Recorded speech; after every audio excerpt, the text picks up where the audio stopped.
देखो, जीके से सिलेक्शन नहीं रुकता, पर पोस्ट और जोन बदल जाता है। सेलेक्ट हो गए, 4600 ग्रेड पे नहीं मिली, 2400 ग्रेड पे मिल गई। 4600 ग्रेड पे मिली तो नॉर्थ में नहीं मिली, साउथ में मिल गई। तो इसी का इलाज करने के लिए मैं प्रैक्टिकल और रटना बंद करने के लिए स्ट्रेटजी लेके आया हूँ। आप मेरी क्यों सुनोगे? क्योंकि मैंने 60 में से 45 स्कोर किया है CHSL मेंस में, और इसके अलावा मैंने अलग अलग टीचर से पढ़ के देख लिया है। तो मैं आपको वो भटकना है ना, वो छुड़वाना चाहता हूँ। और मैं बताऊंगा आपको कि प्री में आपको 50 में से 35 प्लस स्कोर कैसे करना है। दूसरी चीज मैं आपको बताऊंगा कि मेंस में 75 में से 60 प्लस स्कोर कैसे करना है। और इसके अलावा भी मैं आपको 10 प्लस ऐसी चीजें बताऊंगा जिससे आप ये देखोगे कि आपको कौन कौन सी चीजों में चेंज करने की जरूरत है और आप उससे एक अच्छा आउटपुट निकाल सको। आपको क्या करना है, एक टीचर को पढ़ना है, किसी भी एक टीचर से आपको थ्योरी कर लेनी है। उसके बाद में आपको उसको रिवाइज करना है, उसी टीचर के नोट्स कर लिए। उसके बाद में आपको ज्यादा से ज्यादा टेस्ट लगाने हैं।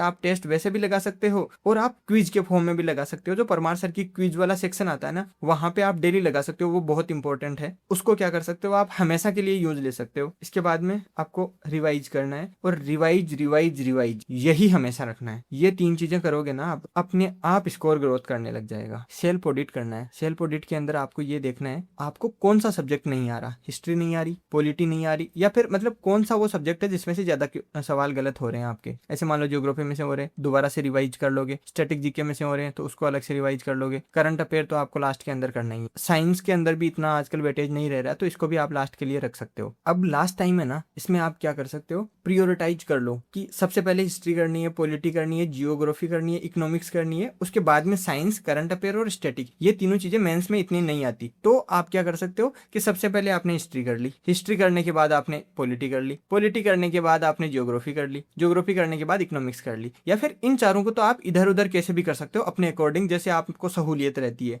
लेकिन ये चारों कोर सब्जेक्ट है ना, ये आपके स्ट्रांग होने ही चाहिए। इसको स्टार्टिंग में रिवाइज कर लोगे ना, तो लास्ट टाइम पे जब आपका एग्जाम होगा ना, उससे पहले आप 2 बार रिवाइज कर चुके होगे। ये रिवाइज करने के बाद आपको इनकी FRB कर लेनी है। तो FRB से क्या होगा कि शॉर्ट में आपके पास रिवीजन हो जाएगा। आपको सबसे इंपॉर्टेंट चीज का ध्यान रखना है कि आपको अपने सोर्स को लॉक कर देना है कि देखो, आप किसी भी टीचर से पढ़ रहे हो तो कि हाँ, इसके अलावा मैं कहीं नहीं जाऊंगा। जैसे कि मेरा था कि मैं थ्योरी के लिए परमार SSC और रिपीटर्स के वाले नोट्स के अलावा कहीं नहीं जाऊंगा, और इसके अलावा प्रैक्टिस के लिए परमार सर की PYQ सीरीज करूंगा, और उसके अलावा कुछ नहीं करूंगा। तो वो चीज आपके पास भी फिक्स होनी चाहिए कि मैं इस टीचर की थ्योरी यहां से करूंगा। फॉर एग्जाम्पल, किसी के पास ऐसे है कि मैं फेटमैन से थ्योरी करूंगा और रिपीटर्स के जो NCERT वाले नोट्स आते हैं ना, वो नोट्स करूंगा, और उसके अलावा प्रैक्टिस में PYQ सीरीज करूंगा। तो इसके अलावा आपके पास तीसरा कोई भी सोर्स नहीं होना चाहिए। चाहे कोई कितना ही अच्छा बता दे उसको, पर आपको फॉलो नहीं करना है। आपको एकदम मतलब घोड़े की तरह आगे ये देखना है कि नहीं, मेरा एक ही टारगेट है और इसी पे मैं फोकस्ड रहूंगा। और करते टाइम आपको ये देखना है कि जैसे कि पॉलिटी में से किस चीज में से ज्यादा सवाल पूछ रहा है, उस पर ज्यादा फोकस करना है। इकोनॉमिक्स में से किस में से पूछ रहा है। ये हिस्ट्री में जैसे अब की बार है ना, पर्सनालिटीज मूवमेंट्स पे बहुत ज्यादा सवाल पूछे गए थे। और ऐसे करके हर सब्जेक्ट का आपको ये देखना है कि ज्यादा कहाँ से पूछा जा रहा है। और जब उस चीज को आप पढ़ रहे हो ना, तो उसको बहुत ही अच्छे से और मन लगा के बार बार रिवाइज करके पढ़ना है। इन चीजों के लिए जैसे आप टॉपिक पढ़ रहे हो ना, तो एक स्ट्रेटजी होती है 1 पेज स्ट्रेटजी, जो कि मेरी किसी दोस्त ने बताया था, और वो भी आने वाली है यूट्यूब पे जल्द ही। बात ये है कि 1 पेज स्ट्रेटजी में आपको क्या करना है कि एक सिंगल पेज लेना है। पूरा चैप्टर आपने पढ़ लिया ना, तो उस सिंगल पेज में वो चीजें लिखोगे आप जो आपको बार बार पढ़ने के बाद भी याद नहीं होती, और आप नेक्स्ट टाइम जब पढ़ोगे ना, तो उसी सिंगल पेज को रिवाइज करोगे। ऐसे करके जब आपका एक सब्जेक्ट कंप्लीट होगा ना, तो एक सब्जेक्ट के लगभग 5 से 10 पेज होंगे। ऐसे करके आपको, जैसे FRB है ना, तो FRB तो क्या है, सबके लिए है, लेकिन आपकी पर्सनल FRB बन जाएगी जिसके अंदर वो चीजें आपने लिख रखी है जो इंपॉर्टेंट है और आपको बार बार करने के बाद भी याद नहीं होती, और उसी को बार बार रिवाइज करना है। तो इससे आपको बहुत ही अच्छा फायदा होगा।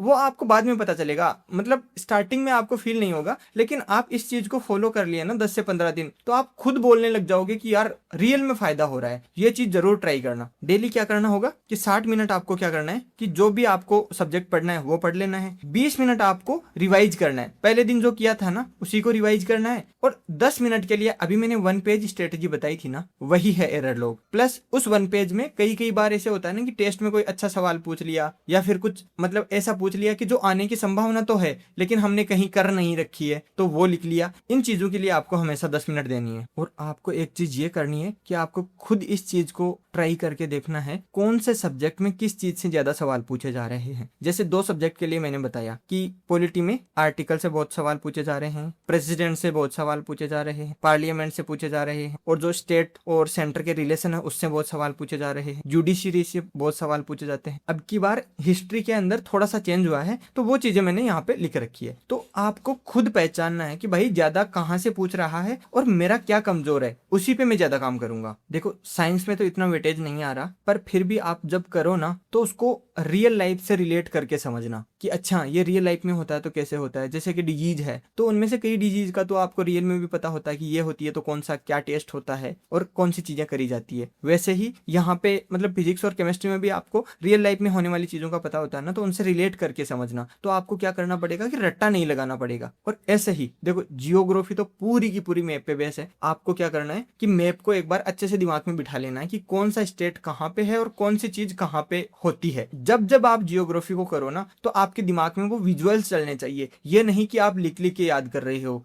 मतलब विजुअल चलने चाहिए कि अच्छा ये बात हो रही है, केजीएफ की बात हो रही है, अच्छा ये नीचे है, कर्नाटक में है, ओके। उससे क्या होगा कि आप जब भी रिवाइज करोगे ना तो आपके दिमाग के अंदर अपने आप वही रिवीजन का जो पैटर्न है ना मैप वाला वो बन जाएगा। और जैसे कि आप रिवर पढ़ रहे हो तो आपके दिमाग में रहेगा कि ये यहाँ से निकल रही है और इस स्टेट से जाती है। और ऐसे ही सारी चीजें ज्योग्राफी में आपको अंडरस्टैंडिंग और मेमोरी बेस पे, मैप मेमोरी बेस पे करना है। करंट अफेयर के अंदर क्या करना है, 2 लोग सेलेक्ट करने हैं आपको, जैसे कि इंडोलोगस और परचम क्लासेस कर लो, और उन दोनों के मंथली वीडियोस दोनों के देख देने हैं लास्ट तक, और 6 से 12 महीने तक करने हैं। क्योंकि आपका टारगेट मेंस है ना, प्री थोड़ी है कि प्री निकाल के बस बैठना है। तो उसके अकॉर्डिंग आपको 6 से 12 महीने के कर देने हैं। और जब परमार सर की वो लास्ट में पीडीएफ आती है ना, उस पीडीएफ को बढ़िया से रिवाइज कर देना है। और वो भी करते टाइम आपको इस चीज का स्पेशली ध्यान रखना है कि कौन से टॉपिक से ज्यादा सवाल पूछे जा रहे हैं, जो कि मैंने यहाँ पे लिखे भी है कि अवार्ड से ज्यादा पूछे जाते हैं, स्कीम से ज्यादा पूछे जाते हैं, रिपोर्ट एंड रैंकिंग से ज्यादा पूछे जाते हैं, अपॉइंटमेंट से ज्यादा पूछे जाते हैं, ये सबमिट से ज्यादा पूछे जाते हैं।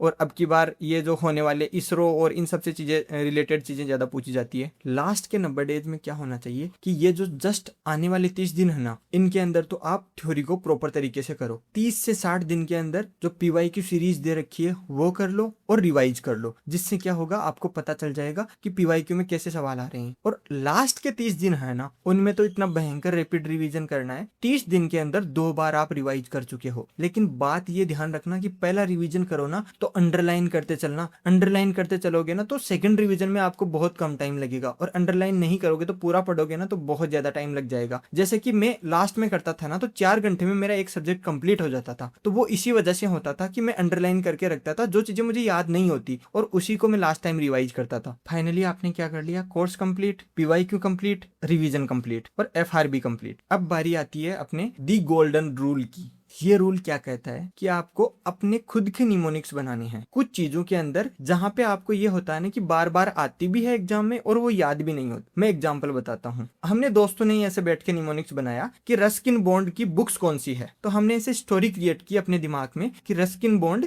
उत्तराखंड में मसूरी में बैठा था। एक दिन उसने रूम वहां पे लिया ना, तो वो रूम की छत पे बैठा था, उसके हाथ में नट्स थे और वहां पे हल्की हल्की बरसात हो रही थी। उसको जाना था टाइगर देखने के लिए। तो इस चीज को आप इमेजिन करो अपने दिमाग में कि अच्छा रस्किन बॉन्ड उत्तराखंड में था, छत पे बैठा था, नट्स खा रहा था, अम्ब्रेला लेके जा रहा था और बाद में टाइगर देखने वो गया। तो आपको ये बुक्स याद हो गई, road to Mussoorie, the room on the roof, a handful of nuts, the blue umbrella, tiger in tunnel. तो इस स्टोरी से आपको याद हो गई। और जरूरी नहीं है, ये तो मैंने एकदम अच्छा एग्जाम्पल बताया है, आप अपने अकॉर्डिंग भी बना सकते हो, गंदी स्टोरी भी बना सकते हो। जैसे कि हमने एक बना रखी थी कि आर के नारायण की जो बुक्स है ना उनके लिए, कि the English teacher, Swami and उसके फ्रेंड्स, द डार्क रूम, और डार्क रूम के अंदर गाइडेंस चल रही थी। तो आप समझ सकते हो। तो बात यह है कि आपको याद रहना चाहिए और वहां पे एग्जाम में जब आए तो वहां पे क्लिक होना चाहिए और वो सही होना चाहिए। ये कोई नहीं पूछेगा कि आपने कैसे निमोनिक्स बनाए और क्या बनाए। देखो याद रहना इंपॉर्टेंट है। जैसे कि मैंने बना रखा था कि उपराष्ट्रपति 69 में शपथ लेता है, तो कुछ भी बना लो आप, अपने दिमाग में वो विजुअल चलने चाहिए, जिससे क्या होता है अपने को पता हो कि यार ये वो होगा आंसर। और ये इससे बहुत फायदा होता है कई जगह पे। और कमिंग सून वीडियोज ये वाले हैं, इंग्लिश स्ट्रेटजी,